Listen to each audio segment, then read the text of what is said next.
عاد اور حضرت ہود علیہ السلام۔ عمان کا ایک علاقہ شسر تھا جو تقریباً 7000 سال پہلے مٹی میں مل گیا تھا اور 1992 کی کدوائی میں برآمد ہوئے۔ اب ہم اس علاقے کی طرف سفر کر رہے ہیں جس کے آج کا نام ہے احقاف یا اوبار۔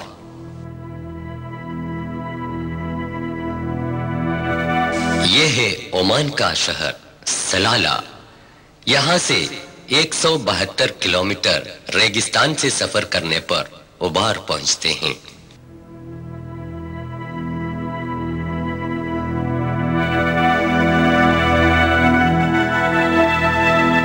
یہ اوبار ہے جہاں حضرت ہود علیہ السلام کی قوم بنی عاد رہتی تھی۔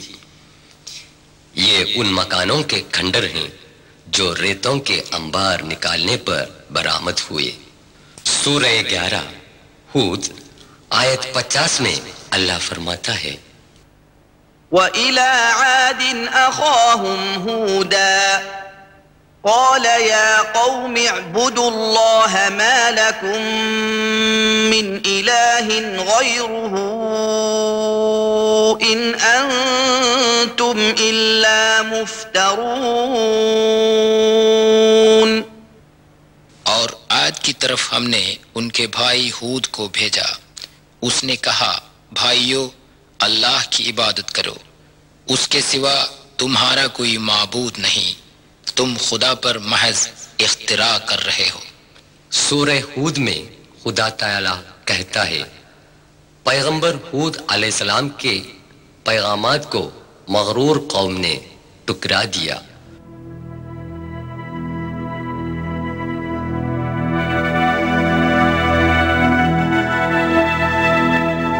بنی عاد کو خدا تعالی نے پانی سے مالا مال کیا۔ یہ اس زمانے کا ایک کنواں ہے جس میں آج بھی پانی بھرا ہوا ہے۔ سورہ 89 الفجر آیات 6، 7 اور 8 میں اللہ فرماتا ہے أَلَمْ تَرَ كَيْفَ فَعَلَ رَبُّكَ بِعَادٍ إِرَمَ ذَاتِ الْعِمَادِ التي لم يخلق مثلها في البلاد۔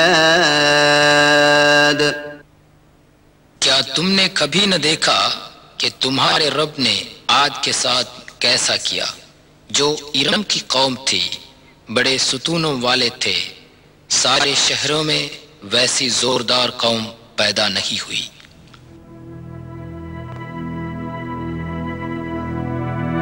ان کے ستونوں کے یہ کھنڈر ہیں۔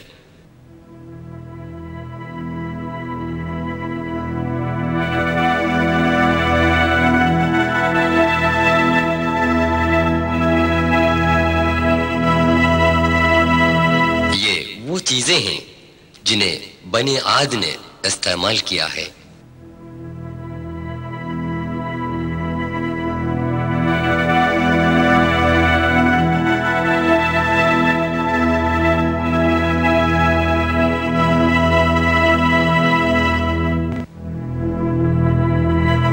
سکے جال جو پتھر سے بنائے گئے۔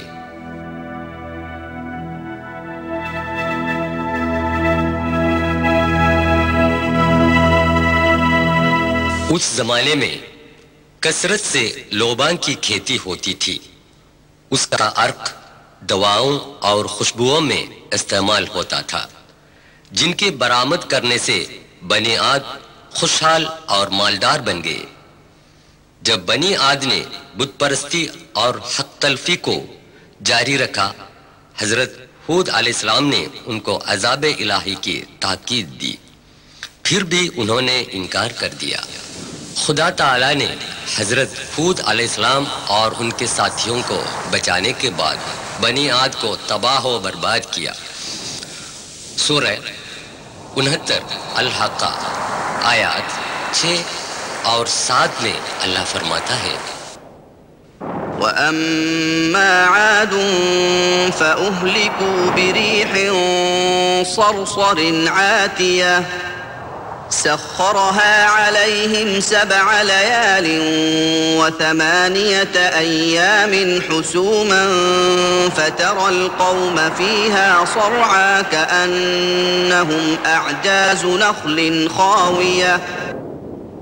عاد قوم سخت ہوا سے ہلاک کی گئی جو ان پر 7 راتیں اور 8 دن برابر مسلط رہے.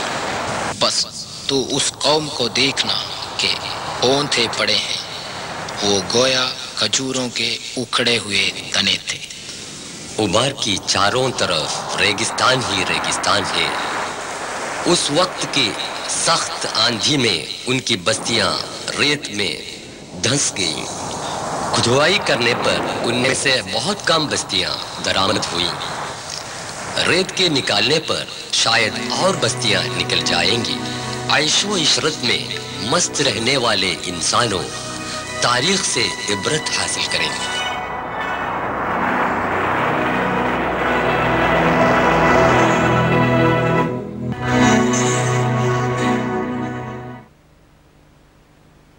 حضرت صالح علیہ السلام اور قبیلہ تھمود. تقریباً 5000 سال قبل ہجر میں قبیلہ سمود رہتی تھی.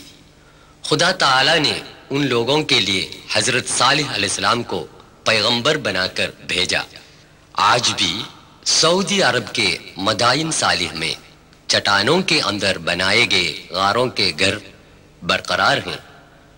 شہر مدینہ سے 405 کلومیٹر شمال میں مدائن صالح واقع ہے. حضرت صالح علیہ السلام نے اپنی قوم سے کہا. سورہ 11 ہود آیا 61 میں اللہ فرماتا ہے وَإِلَى ثَمُودَ أَخَاهُمْ صَالِحًا قَالَ يَا قَوْمِ اعْبُدُوا اللَّهَ مَا لَكُمْ مِنْ إِلَٰهٍ غَيْرُهُ هُوَ أَنشَأَكُمْ مِنَ الْأَرْضِ وَاسْتَعْمَرَكُمْ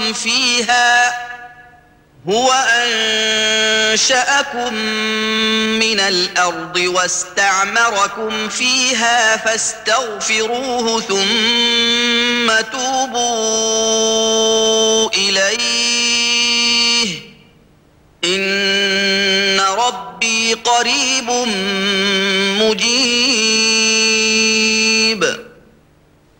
ہم نے سمودیوں کی طرف ان کے بھائی صالح کو بھیجا.